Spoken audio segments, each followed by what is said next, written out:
Hello everyone, welcome to PW only IAS. स्वागत है आपका इस हफ्ते की प्लेसेस इन न्यूज़ में, जहां हम रिवाइज करते हैं इंपॉर्टेंट लोकेशंस, समझते हैं वो क्यों न्यूज़ में हैं और उसके साथ ही हम रिवाइज करते हैं उससे जुड़े हुए इंपॉर्टेंट मुद्दों को। तो चलिए शुरू करते हैं डिस्कशन। आपको करना क्या है कि आपको वर्ल्ड मैप में इंपॉर्टेंट लोकेशंस को मार्क कर लेना है और ध्यान रखना है कि लोकेशंस आपको हमेशा याद रहें, उससे जुड़े हुए जो तथ्य हैं, जो फैक्ट्स हैं, वो आपको याद रहें। शुरू करते हैं डिस्कशन कुछ प्रैक्टिस क्वेश्चंस के साथ। अब जैसे पहला क्वेश्चन है युकांदन पेनिनसुला के बारे में। आपको मुझे बताना है, ये पेनिनसुला अक्सर न्यूज़ में रहता है, ठीक है? It is shared by Mexico and which other country या countries? Guatemala, Belize, El Salvador. अब ध्यान रखना कि जो आप साउथ अमेरिका, नॉर्थ अमेरिका और सेंट्रल अमेरिका पढ़ते हो, उसके ही रीजन में कहीं ये आपको लाई करता दिखता है युकांदन पेनिनसुला। इसमें कौन-कौन सी कंट्रीज़ हैं, वो ज़रा बताइए। और आप ज़रूर लिखिए कमेंट बॉक्स में। अगर आप गलत लिखेंगे तो आपको फिर जब वो सही आंसर आप देखेंगे, एरिया को पढ़ेंगे, तो आपको याद रहेगा। दूसरा क्वेश्चन एक बार देखें। दूसरा क्वेश्चन प्राइमरीली क्या बात करेगा? ये युकांतन पेनिनसुला से बहुत दूर लेके जाएगा आपको सिलीगुड़ी कॉरिडोर पे। आपको बताना है सिलीगुड़ी कॉरिडोर किन इंटरनेशनल बॉर्डर्स के बीच में लाई करते हैं? Nepal, Bangladesh, Bhutan, China. Select the correct answer. कौन सा इनमें है?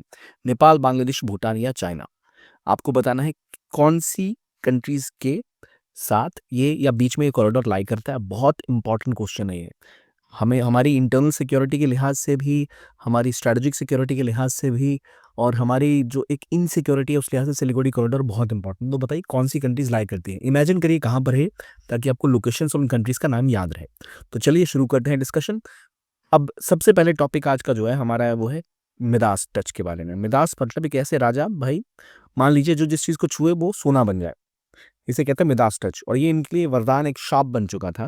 तो उसी तरह अभी मिदास का नाम जुड़ा है एक देश के साथ, विच इज यूक्रेन। तो अगर आपसे पूछे मिदास की बात कहाँ को लेकर उठी है, तो वो यूक्रेन को लेकर उठी है। हुआ क्या है? तो ये असल में यूक्रेन में एक under cover anti corruption operation चलाया गया, जो चलाया वहाँ की एंटी करप्शन ब्यूरो ने, वहाँ की specialised anti corruption prosecutor office ने। और इसका काम था कि यूक्रेन के अंदर जो उनकी न्यूक्लियर एनर्जी कंपनी है, उसके अंदर जो करप्शन है उसको खत्म किया जाए। तो ध्यान रखिए मिदास टच अक्सर न्यूज़ में रहता है। मिदास टच मतलब जो किसी भी चीज़ को सोना बना दे, उस टच को मिदास टच कहते थे। और अभी वो कहाँ पे न्यूज़ में आया? मिदास टच किस चीज़ से जुड़ा हुआ? तो यूक्रेन के साथ जुड़ा हुआ। यूक्रेन वो देश जिसके साथ कॉन्फ्लिक्ट किसका है? तो रशिया का है।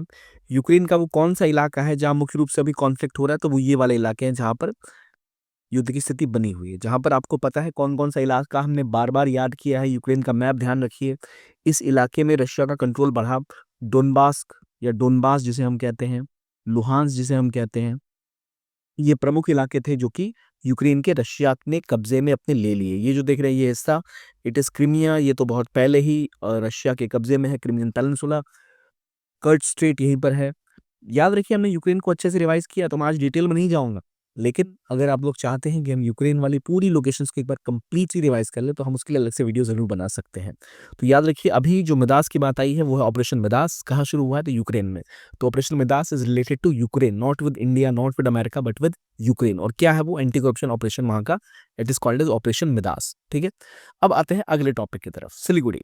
सिलीगुड़ी कॉरिडोर। इंडियन आर्मी ने क्या किया है? 3 नए गैरिसन बनाए हैं, यानी जहाँ आप कह सकते हो आर्मी का एक छावनी टाइप। कहाँ-कहाँ? धुबरी असम, किशनगंज बिहार और चोपड़ा में, ताकि सर्विलेंस और ऑपरेशन प्रिपेयर्डनेस बढ़ सके उनकी। कहाँ पर?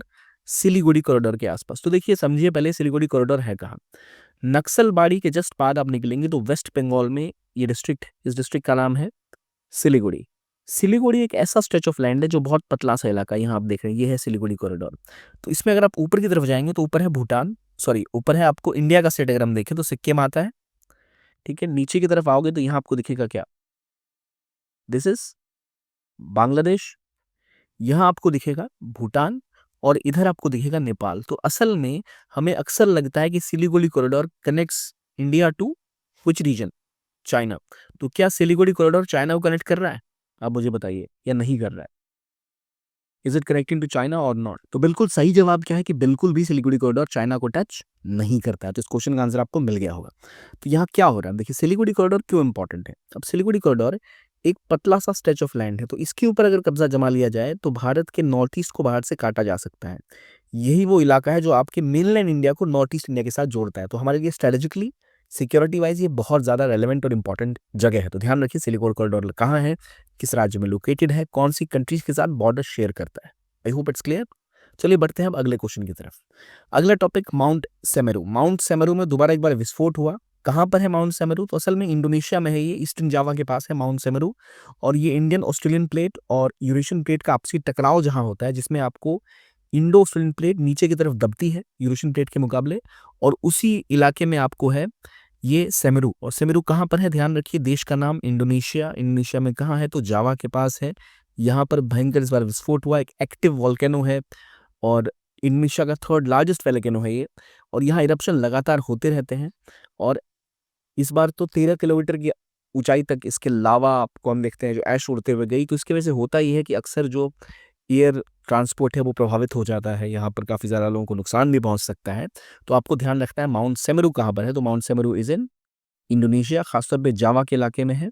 और इंडो ऑस्ट्रेलियन प्लेट और यूरेशियन प्लेट के टकराव की वजह से ये प्रॉब्लम हमें देखने को मिली। कहाँ पर? Mount Semeru is in Indonesia. तो नाम याद रखिएगा, mount Semeru where is it? It is in Australia. नहीं, it is not in Australia, it is in Indonesia. तो ध्यान रखिए इंडोनेशिया यहाँ पर है। इंडोनेशिया के साथ लोकेशन जरा ध्यान रखना बढ़िया, कहाँ पर है इंडोनेशिया। तो ये इंडोनेशिया है। हमने पढ़ा था यहाँ पर इंडिया के कुछ इंपॉर्टेंट प्रोजेक्ट है, जैसे एके अंडमान प्रोजेक्ट, या फिर हम एक पोर्ट के ऊपर भी काम कर रहे हैं, सबांग पोर्ट के ऊपर। इंडोनेशिया में हम कुछ इंपॉर्टेंट चीज़ें पढ़ते हैं। इंडोनेशिया के साथ ब्रह्मोस को लेकर सेल होने वाली है।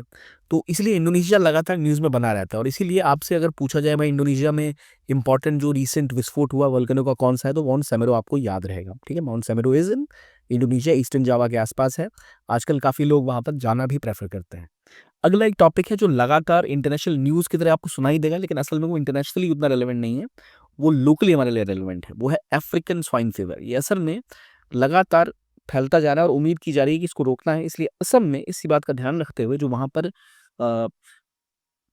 पॉर्क है, यानी जो पिग का मीट है, उसको प्रोहिबिट कर दिया गया है 60 डिस्ट्रिक्ट्स में, क्योंकि वहाँ देखा गया कि लगातार अफ्रीकन स्वाइन फीवर फैलता दिख रहा है। ये असल में एक वायरस है जो बहुत ज़्यादा कंटेंजियस है। इसकी वजह से हैमरेज हो सकता है और लोगों की जान तक जा सकती है। हालांकि पिग्स में ज़्यादा होता है, इम्पैक्ट ह्यूमन पे नहीं होता है इसका, पर आप बीमार ज़रूर पड़ सकते हैं। तो इन्फेक्टेड पिग्स से पिग्स को होता है ये ट्रांसमिशन से, ये हमें भी हो सकता है। और अगर जो पॉप प्रोडक्ट है अनप्रोसेस्ड, उसके थ्रू ये रुक भी सकता है और इंसान के थ्रू और ज़्यादा फैलता है, तो काफ़ी खतरनाक हो सकता है ये। तो इसलिए अभी असम में अफ्रीकन स्वाइन फीवर फैल रहा था, इसको रोकने के लिए कई जगह पर पिग के मीट के ऊपर, पॉर्क के ऊपर बैन लगा दिया गया है।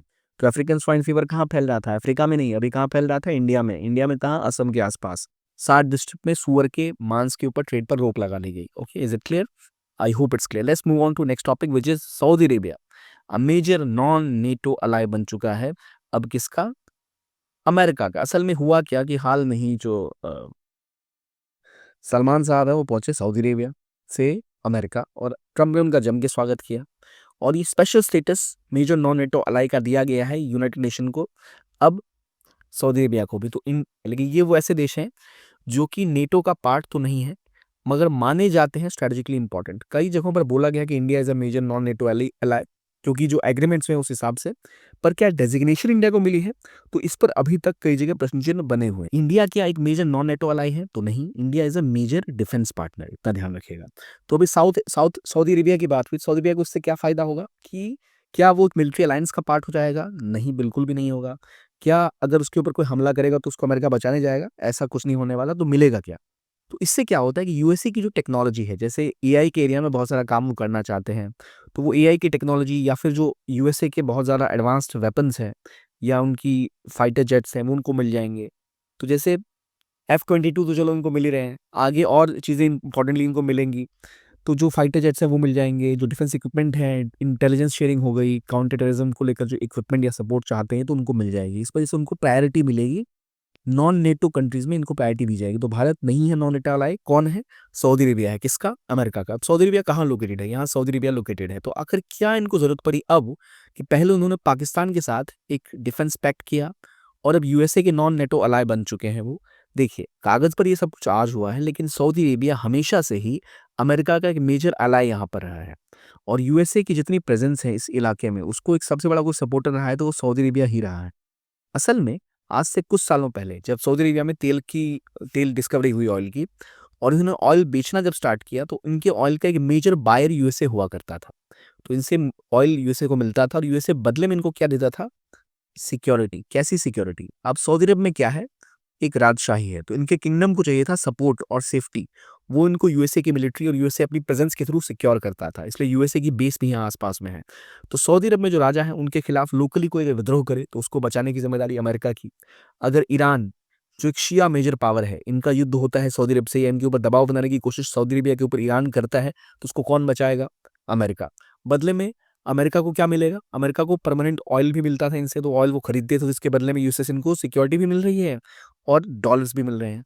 लेकिन इस दोस्ती का फायदा उठा के अमेरिका सऊदी अरब को कहता था कि जब ऑयल का दाम हो ना, उसको थोड़ा कम रखो। कम तेल का दाम होगा तो इनका जो एक और दुश्मन है रशिया, इसको भी नुकसान होगा। और इनको कहते रहे भाई देखो, तुम्हें अगर ऑयल सस्ता बेचना पड़ रहा है, तुम्हें कुछ नुकसान हो रहा है, चिंता मत करो, हम तुमसे और ऑयल खरीद लेंगे, तुम्हें डिफेंस इक्विपमेंट दे देंगे। तो चीजें बैलेंस रहती थी। और एक मेजर फैक्टर था, अमेरिका न सिर्फ इनको सिक्योरिटी प्रोवाइड करता था, बल्कि इसकी वजह से कि अमेरिका सऊदी अरब का इतना क्लोज अलाई है या फ्रेंड है इनका, इसी वजह से अमेरिका के पास ये कैपेबिलिटी थी कि पूरे मिडिल ईस्ट में उनके मिलिट्री बेसिस हर जगह, इस पूरे पर्शियन गल्फ से लेकर रेड सी में हर जगह अमेरिका बैठा हुआ है। वो जब चाहे जिस देश के ऊपर हमला चाहे तो कर सकता है।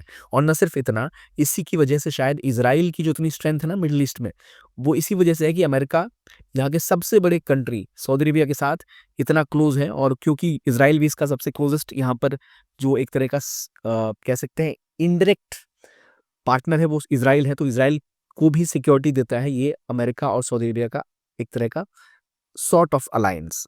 तो अभी नॉन नेटो अलाई का इनको डेजिग्नेशन मिल चुका है, पर हिस्टोरिकली हमेशा उनके साथ खड़े रहे।